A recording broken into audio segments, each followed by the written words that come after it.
यंदाचा 27वा राष्ट्रीय युवा महोत्सव हा 12 ते 16 जानेवारी दरम्यान नाशिकमध्ये पार पडणार आहे।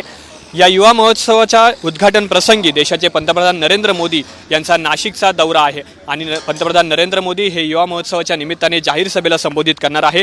नाशिकच्या तपोवन येथील मोदी मैदानावर नरेंद्र मोदी यांची सभा होईल आणि याच सभेच्या तयारीसाठी जय्यत अशी तयारी या ठिकाणी सुरू आहे। जवळपास 300हून अधिक मजूर या ठिकाणी राबत आहे।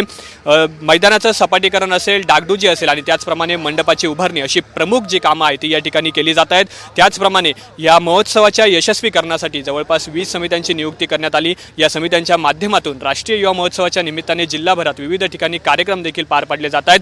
त्याचप्रमाणे नरेंद्र मोदी यांच्या सभेच्या तयारीसाठी ही युद्ध पातळीवर प्रयत्न देखील सुरू आहेत। या मैदानाकडे येणारे सर्व जे रस्ते आहेत त्या रस्त्यांची डागडुजी करणे, त्याचप्रमाणे डांबरीकरण करणे अशी जी कामं आहेत ती देखील या ठिकाणी सुरू असल्याचं आपल्याला पाहायला मिळतं आहे।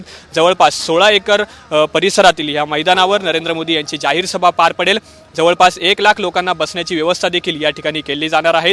संपूर्ण जर्मन टेक्नॉलॉजी आधारित मंडपाची उभारणी या ठिकाणी केली जाईल आणि एकूणच या राष्ट्रीय युवा महोत्सवाच्या निमित्ताने नाशिकचं महत्त्व देखील वाढलेलं आहे। देश पातळीवर नाशिकला एकूणच महत्त्व देखील प्राप्त झालं आहे। या राष्ट्रीय युवा महोत्सवासाठी देशभरातील जवळपास 8000हून अधिक युवक हे नाशिकमध्ये येणार आहेत आणि त्याचप्रमाणे पंतप्रधान नरेंद्र मोदी यांची सभा आणि अनेक जे महत्त्वाचे नेते आहेत ते देखील या महोत्सवासाठी उपस्थित राहतील।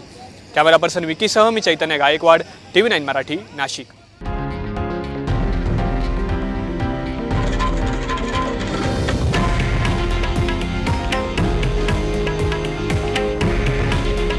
हे आहे देशातील नंबर 1 न्यूज नेटवर्क आणि आपण पाहत आहात TV9 मराठी।